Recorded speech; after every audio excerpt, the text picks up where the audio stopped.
Hello दोस्तों, स्वागत है आपका हमारे चैनल पे। मेरा नाम जतिन है। आज की वीडियो में हम डिस्कस करेंगे गेट 2008 का क्वेश्चन ऑन एल्गोरिथम्स। तो ये जो क्वेश्चन है बेसिकली ग्रोथ ऑफ फंक्शंस के ऊपर बेस्ड है। काफ़ी इजी क्वेश्चन है।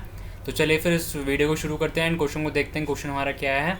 एंड अगर आपको और भी पीवाई की रिलेटेड वीडियोज़ देखनी हो तो मैं नीचे कमेंट सेक्शन में आपको सारी प्लेलिस्ट का लिंक दे दूंगा, डेटा स्ट्रक्चर्स की, सी प्रोग्रामिंग की, time complexity based question, algorithms, ठीक है। तो वो भी आप देख लीजिएगा, ठीक है। तो चलिए इस क्वेश्चन पर आते हैं अपने। तो क्वेश्चन क्या कह रहे हैं सबसे पहले, arrange the following functions in increasing asymptotic order, ठीक है। इंक्रीजिंग एसिम्प्टोटिक ऑर्डर में हमें अरेंज करना है। कितने फंक्शन है हमारे पास, ए बी सी डी, ठीक है। टोटल 5 फंक्शंस है एंड 4 ऑप्शन में ये सीक्वेंस दिया हुआ है कि कौन सा इंक्रीजिंग सीक्वेंस सही होगा वो हमें बताना है, ठीक है। तो एक एक फंक्शन लेते हैं। सबसे पहले तो सबसे छोटे वाले फंक्शन ले लेते हैं। जैसे फॉर एग्जांपल ए और सी को कंपेयर करके देख लेते हैं। अगर ए और सी को देखें, ए क्या है, n raise to the power 1/3 and b क्या है हमारा function, n raise to the power 7/4। अगर अब n raise to the power 1/3 को और n raise to the power 7/4 को कंपेयर करके देखें तो इसको कैसे कर सकते हैं। अगर देखिए जैसे n raise to the power 7/4 कितना होगा approximately, n raise to the power 1.75 approximately, n raise to the power 1.75। और n raise to the power 1/3 कितना होगा, 1/3 approximately 0.33, n raise to the power 0.33। तो आप देख सकते हैं कि n raise to the power 1.75 obviously n raise to the power 0.33 से बड़ा ही होगा।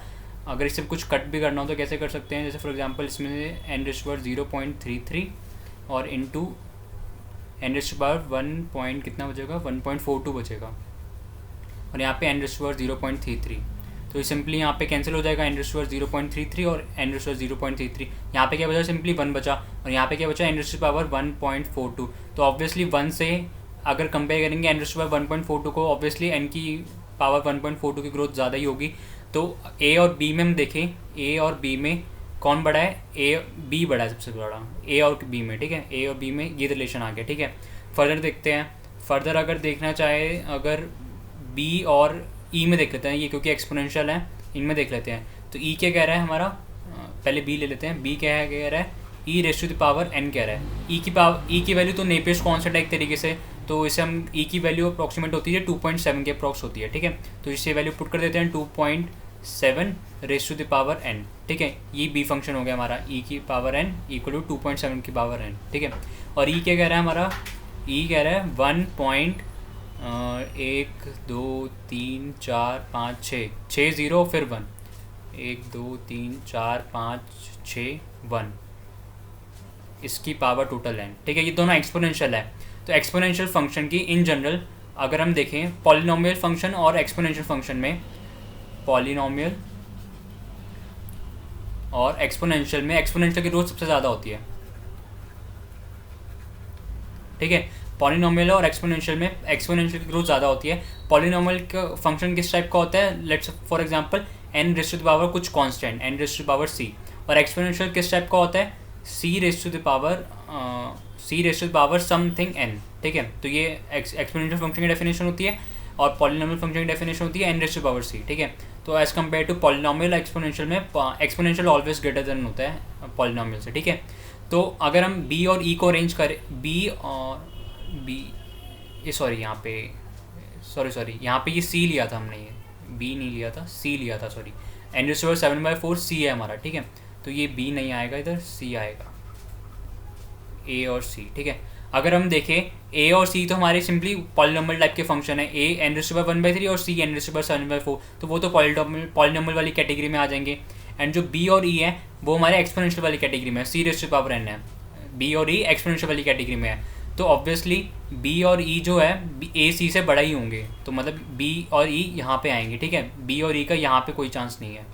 बी और ई ए और सी से छोटे तो हो नहीं सकते, ए और सी से बड़े ही होंगे, तो ऑब्वियसली यहीं पे आएंगे, ठीक है। फर्दर अब बी और ई को कंपेयर कर लेते हैं। अगर यहाँ पे देखिए 2.7 raise to the power n, 2.7 raise to the power n, और यहाँ पे जो है 1.601 raise to the power n. Simply हमें यहाँ से देख के पता चल ही रहा है कि बी की ग्रोथ ज़्यादा होगी एज़ कम्पेयर टू ई, ठीक है। बी की ग्रोथ एज़ कम्पेयर टू ई ज़्यादा ही होगी। तो यहाँ पे लिख लेते हैं कि ई छोटा है as compare to b, b बड़ा है और ई छोटा है, ठीक है। तो ये एक्सपोनेंशियल वाला एक तो ये हो गया, देन एक ये हो गया, ठीक है। फर्दर एक डी ऑप्शन है, डी को किसी भी करके देख लेते हैं। जैसे फॉर एग्जांपल डी को अगर सी से वेरीफाई करें, सी से कंपेयर करें, डी को सी से कंपेयर करके देखें डी को और सी को कंपेयर करके देखें तो थोड़ा नीचे कर लेते हैं। डी क्या है हमारा, एन इंटू में लॉग की पावर 9 एन, लॉग की पावर 9 एन, ठीक है। और सी हमारा फंक्शन क्या है, n raised to power 7/4। 7/4 simply यहाँ पे कितना देखा था, 1.75 अप्रॉक्सीमेटली, ठीक है। तो यहाँ पे लिख लेते हैं एन रेस्ट टू पावर 1.75 और यहाँ पे n log to the power 9 N.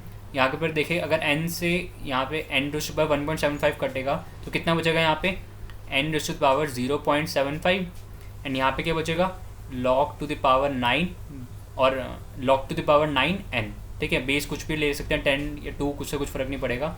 अगर अब इसमें लॉग की पावर 9 और एन टू द पावर 0.75 में कंपेयर करें तो इसमें क्या पता चलता है हमें कि एन टू द पावर 0.75 की ग्रोथ ज़्यादा होती है एज़ कम्पेयर टू लॉग की पावर कुछ भी, लॉग की पावर कुछ कांस्टेंट हो और एन की पावर कुछ कांस्टेंट हो तो एन की पावर कांस्टेंट की ग्रोथ ज़्यादा होगी, ठीक है। इसका मैं आपको प्रूफ भी अभी दिखा देता हूँ, विकीपीडिया पे रेफरेंस पेज है बेगो नोटेशन का, मैं अभी वो प्रूफ भी दिखा देता हूँ। तो यहाँ से क्या पता चल रहा है, डी और सी को कंपेयर करा हमने, डी और सी को कंपेयर करा तो हमारा क्या बड़ा आया, डी और सी में सी बड़ा आया, डी और सी में एन रेशो 7/4 बड़ा है, एन रेशो 7/4 सी है, तो डी और सी में सी बड़ा है, ठीक है। तो ऊपर चलते हैं, यहाँ पे हमारे पास एक और, यहाँ पे सर लिख लेते हैं अपने साइड में क्या क्या है। सबसे पहले तो a greater than c, a greater than c and e greater than b, a less than c and e less than b, a less than c and e less than b. अगर यहाँ से हम देखें थोड़ा सा,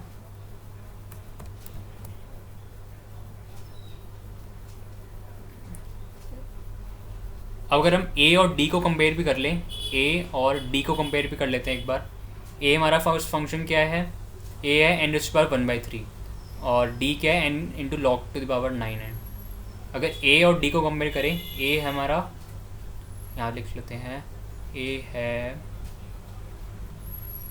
N to the power 1/3 और D है हमारा n raise to the power n into log 9 n, ठीक है। तो यहाँ पे अगर इसको एन को इसकी टर्म्स में लिखना चाहे तो कैसे लिख सकते हैं, n raise to power 1/3 into में n raise to power 2/3 into में ये लॉग की पावर तो भाई लॉग ऑफ 9 बेस एन नहीं sorry log of n, simply log of n log की पावर 9 और यहाँ पे क्या है, सिंपली एन रेज़ टू 1/3 है। तो n raise to 1/3 n raise to 1/3 यहाँ से कट जाएगा, सिंपली यहाँ क्या बचा, 1 बचा, 1 और यहाँ पे कितना बचा, पूरा ही फंक्शन बचा, एन रेज़ टू पावर 2/3 और लॉग की पावर 9, ठीक है। तो ऑब्वियसली ए और ये किस में कंपेयर करा है हमने, ए और डी में कंपेयर करा है, तो obviously n to power n की पावर 2/3 लॉग एन की पावर 9 ये ऑब्वियसली ए से बड़ा ही होगा, ठीक है। तो ए और डी में क्या बड़ा आया, ए और डी में क्या आया, ए छोटा है और डी बड़ा है, ठीक है। तो यहाँ से आप रिलेशन बना लेते हैं अपना। तो सबसे छोटा क्या आ रहा है अपना, सबसे छोटा अगर देखें, ए यहाँ से आया ए लेस देन सी, ठीक है। और सी और डी में कंपेयर करा हमने, सी बड़ा है, ठीक है। तो यहाँ पे डी आ जाएगा, ठीक है, बीच में ए डी देन सी, ठीक है। और ई और बी को कंपेयर करेंगे, ई और बी तो एक्सपोनेंशियल ग्रोथ थे तो ये तो ऑब्वियसली यहीं पे आएंगे पॉलिनॉमियल के बाद, ठीक है, ई बी, ठीक है। तो हमारा सीक्वेंस क्या आ रहा है ऐसे, A D C E B. तो यहाँ पे देख लेते हैं कौन सा सीक्वेंस मैच कर रहा है, A D C E B, ठीक है। ए डी सी यहाँ पे देख सकते हैं, A D C E B, तो ये फर्स्ट ऑप्शन मैच कर रहा है, तो ये हमारा राइट आंसर हो जाता है, ठीक है। तो मैंने आपको कहा था कि अभी मैं आपको विकीपीडिया का रेफरेंस पेज भी दिखा देता हूँ। यहाँ पे विकीपीडिया पे आप ये बेगो नोटेशन के विकीपीडिया पेज पे जाएंगे तो यहाँ पे आपको ये टेबल मिल जाएगा, बहुत अच्छे से टेबल दे रखा है। तो यहाँ पे सब कुछ ऑर्डर वाइज दिया हुआ है, सबसे पहले कॉन्स्टेंट आता है, then log of log n, then एक सारे इंक्रीजिंग ऑर्डर में दिए हुए हैं सारे, ठीक है। Then log N raise to power सी यहाँ पे कुछ कांस्टेंट है, then n raise to power C, N ये जो सी है यहाँ पे एन रेज़ टू पावर सी में सी की वैल्यू 0 से 1 के बीच में होगी, ठीक है। Then n into log n, then n log n, then n square, then n raise to power constant, then C raise to power n. जैसे यहाँ पे ये हमारा पॉलिनॉमियल फंक्शन है एन रेज़ टू पावर सी और यहाँ पे C raise to power n, ये हमारा एक्सपोनेंशियल ग्रोथ वाला फंक्शन है, एंड देन सबसे लास्ट में एन फैक्टोरियल, ठीक है। तो ये विकीपीडिया पेज आप जरूर पढ़िए, काफ़ी यूज़फुल है, ठीक है। तो चलिए अपने क्वेश्चन में वापस आते हैं। अपना आंसर करेक्ट आई गया था, A D C E B, तो आप पूरा देख सकते हैं, काफ़ी इजी क्वेश्चन है, मतलब एट मैक्स 2 मिनट या 2.5 मिनट ज़्यादा से ज़्यादा लगेगा सॉल्व करने को। तो चलिए फिर अब नेक्स्ट वीडियो में मिलते हैं, तब तक के लिए bye bye. Thank you for watching this video. अगर आपको वीडियो पसंद है तो प्लीज़ वीडियो को लाइक कीजिए, चैनल को सब्सक्राइब कीजिए ताकि आपको नोटिफिकेशन टाइम टू टाइम मिलती रहे। ठीक है, तब तक के लिए बाय बाय।